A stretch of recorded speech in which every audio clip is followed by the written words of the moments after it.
that snobby guy who speaks 3 or 4 foreign languages and makes you feel so uncultured because you only speak English and those few words of Spanish or French that you remember from high school?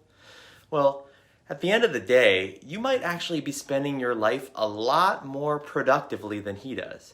Because even though learning a language can be super rewarding, it takes up a lot of time. It might not be for you, and that is perfectly okay. I'm Andrew with Brainscape, an adaptive flashcard study app that is the most effective way for serious learners to practice a foreign language. And my investors would probably be mad at me for saying this. Language learning is not for everyone. And it's not because you're not a language person or you're just incapable of learning a language as well as certain other people. That is BS, because if you weren't a language person, you wouldn't be speaking English right now.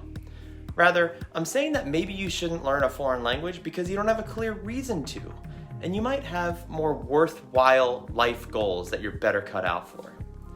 Becoming fluent in a language as an adult learner takes literally hundreds, if not thousands of hours of painful and deliberate practice, where you need to be constantly asking questions and curious about the right way to say things. And you're only going to have that motivation if you have a very clear goal, like living in a foreign country or communicating regularly with not just one person, but a community of those language speakers in your own country, whether it's for work or for pleasure. Otherwise, if you're just saying, yeah, I should probably learn a language because I feel like I should, or because it would be neat to order in Mandarin from my local Chinese food joint, or my mom just got me a Duolingo subscription for Christmas or whatever, there's no way you're gonna sustain the motivation to push through those hundreds and hundreds of hours of learning pain. The return on investment is just imbalance.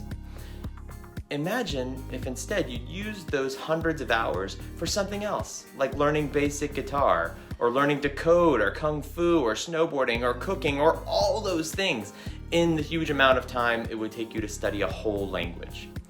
So if you're not planning to live abroad at some point, which is also totally fine, by the way, maybe a good compromise for that nagging language lust could just be learning some super basic greetings in many languages.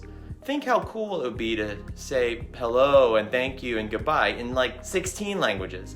You'd be impressing every cab driver or waiter or girlfriend's parents who you ever meet, and you could use those other 10,000 hours you save not learning the entire language to instead learn how to cook your girlfriend's parents a beautiful 3-course meal. And that's why Brainscape created our foreign language greetings flashcard deck in our knowledge rehab class. It comes preloaded with every Brainscape account, it has full audio supplements for pronunciation, and it uses spaced repetition so you know you're seeing the right flashcards at the right time based on your self-rated confidence in each card. This is just one of many hacks that the Brainscape app will bring you to make you a smarter and more well-rounded person with the least amount of time investment possible. Whatever your learning goals, I know that you are going to reach them efficiently because you're already watching videos like this one for advice. So be realistic, set your own language learning goals, and prepare to rise to your challenge.